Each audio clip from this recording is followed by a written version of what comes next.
Assalamualaikum warahmatullahi wabarakatuh. Selamat pagi anak-anakku, bagaimana kabarnya hari ini? Semoga kita semua dalam keadaan sehat walafiat.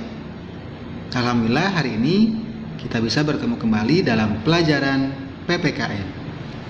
Nah, sebelum kita mulai, marilah kita membaca doa terlebih dahulu sesuai dengan agama dan kepercayaan kita masing-masing. Berdoa dimulai. Selesai. Anak-anakku, pada pertemuan kali ini kita akan mempelajari bab 3, yaitu tentang perumusan dan pengesahan Undang-Undang Dasar Negara Republik Indonesia tahun 1945. Konstitusi dalam bahasa Inggris Constitution, dalam bahasa Belanda Constitutie, dalam bahasa Jerman Constitution, dan dalam bahasa Latin Constitutio, yang berarti undang-undang dasar atau hukum dasar. Konstitusi terbagi menjadi dua, yaitu konstitusi tertulis dan konstitusi tidak tertulis.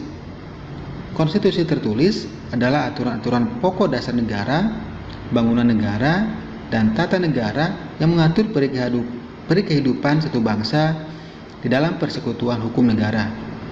Sedangkan konstitusi tidak tertulis disebut juga konvensi, yaitu kebiasaan ketatanegaraan yang sering timbul dalam sebuah negara.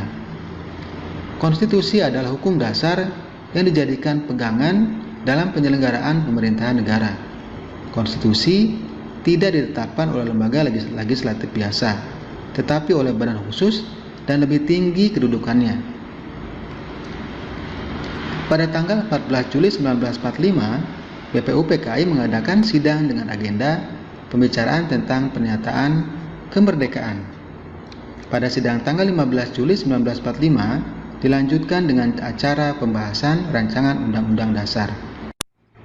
Naskah Undang-Undang Dasar akhirnya diterima dengan suara bulat pada sidang BPUPKI tanggal 16 Juli 1945. Pengesahan Undang-Undang Dasar Negara Republik Indonesia tahun 1945. Sehari setelah proklamasi kemerdekaan Indonesia, Panitia Persiapan Kemerdekaan Indonesia atau PPKI yang menggantikan BPUPKI melaksanakan sidang, yakni pada tanggal 18 Agustus 1945. Dalam persidangan PPKI tanggal 18 Agustus 45 ini dihasilkan keputusan sebagai berikut, yaitu yang pertama, mengesahkan Undang-Undang Dasar 1945. Yang kedua, menetapkan Insinyur Soekarno sebagai Presiden dan Dr. Ratna Muhammad Hatta sebagai Wakil Presiden Republik Indonesia.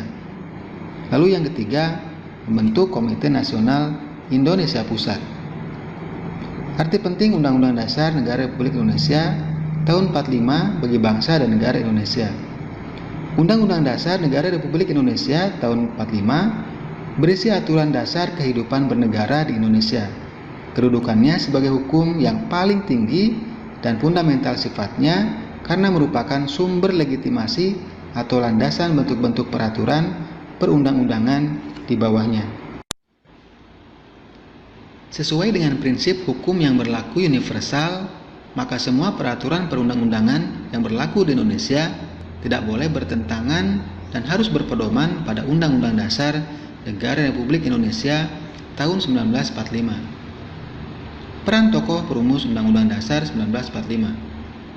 Anggota BPUPKI telah mewakili seluruh wilayah Indonesia, suku bangsa, golongan agama, dan pemikiran yang berkembang di masyarakat saat itu.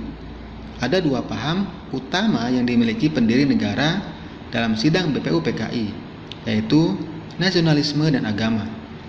BPUPKI melaksanakan sidang dengan semangat kebersamaan dan mengutamakan musyawarah dan mufakat. Dalam persidangan PPKI, para tokoh pendiri negara memperlihatkan kecerdasan, kecermatan, ketelitian, tanggung jawab, rasa kekeluargaan, toleransi, dan penuh dengan pemufakatan dalam setiap pengambilan keputusan.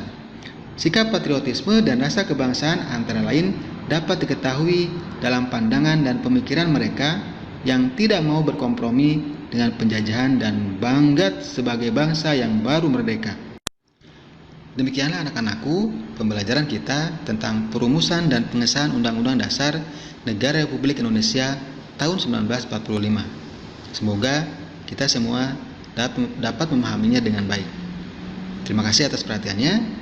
Assalamualaikum warahmatullahi wabarakatuh. السلام على خمسة أركان في الدين صوم وصلاة وزكاة حج والشهادتين شهادة أن لا